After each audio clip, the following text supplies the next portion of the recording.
Seoul, hackers have stolen millions, lawmakers are pushing for new taxes and regulations, and a leading financial official has called them a Ponzi scheme. But that hasn't cooled a frenzy for Bitcoin and other virtual currencies that is gripping young investors in South Korea.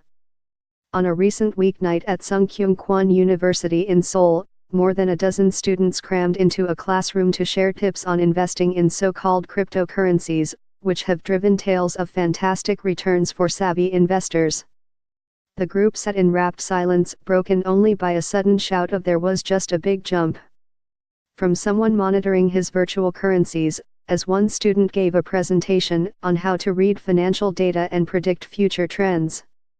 "I no longer want to become a math teacher," said 23-year-old Eo Kyung-hoon, who founded the club, Crypto Factor.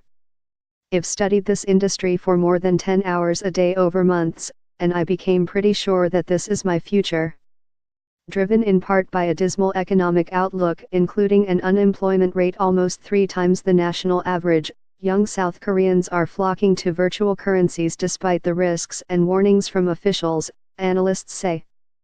It's a trend that has caught the eye of South Korean leaders and regulators, who announced new measures this week to regulate speculation in cryptocurrency trading within the country. Concerns about security and thefts of cryptocurrencies by hackers have also been rising. A South Korean cryptocurrency exchange recently shut down and filed for bankruptcy after being hacked for the second time this year.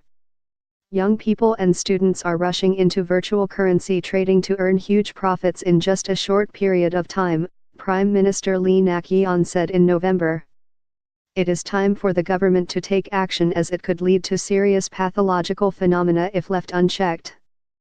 Unchecked enthusiasm. EO said the talk of more regulation had not dented his plans, especially after making what he said was a 20-fold gain on his investments over the past 6 months.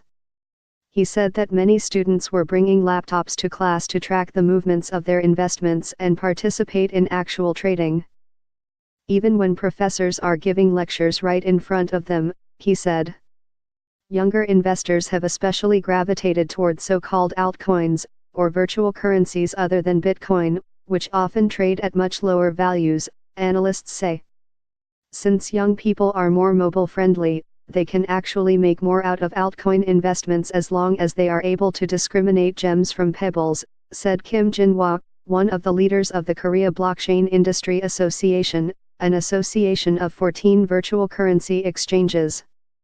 IOTA, one of the fast-gaining altcoins, was traded at $0.82 in late November, but now stands at $3.89, a gain of 374.4%, according to CoinMarketCap.com.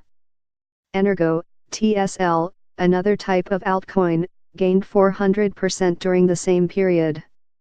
Some young investors say they don't sleep until after 2 a.m., when there is a lull in the cryptocurrency markets, as investors in places like South Korea and Japan log off. Members of the club say they call each other to make important decisions together, and see information sharing as key to navigating the volatile cryptocurrency markets.